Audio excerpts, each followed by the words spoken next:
So you can copyright the name and trademark a logo. Right. But if you're smart, you just do your logo and then add the name at the bottom or at the top or the side. And then we trademark everything at once. So the most protection is a patent, then trademark, then copyright. Why would you copyright something if you could trademark it? It's better protection. Why would you trademark something if you can patent it? That's the highest protection there is in America. So that's why I tell folks, why are you copyrighting the name when you can just stick it in your logo and trademark it?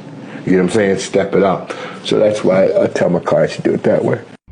It's Attorney Candace, and let's talk about trademarks, copyrights, and patents. But before we get started, if you need help with a copyright or a trademark, click the link in my bio and schedule a consult, okay? Now, first thing I want to say is stop letting people send y'all off, okay? All right, now let's talk about the legalities of this.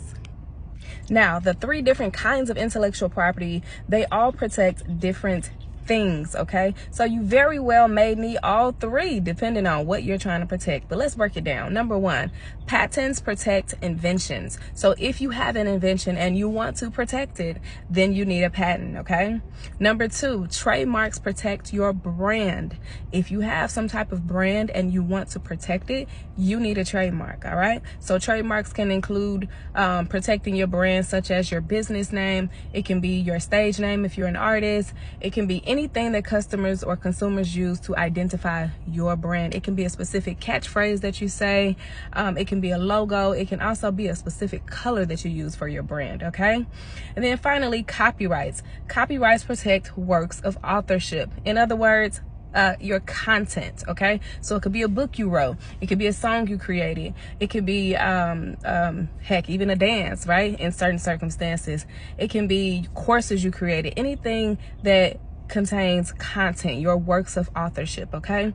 Now, you very well may need all 3 of these depending on what you're trying to protect. For example, let's say you have an invention and you want to protect it, so you go ahead and get the patent, right? Well, just because you have the patent doesn't mean that your brand that you created around the invention is protected, right? Let's say you come up with a name for the invention and you want to protect it, well, then you'll get a trademark to protect that brand. Let's say you come up with a logo for the particular new invention and you want to protect the logo, well, the logo will be trademarked, right?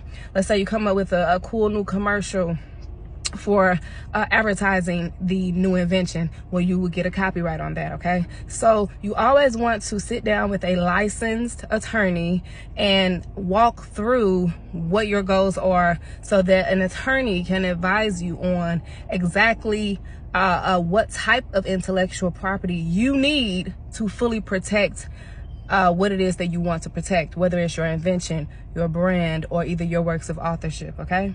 So that's how that goes. And make sure you like and share this video so other people can know what to do and how to protect their intellectual property, all right?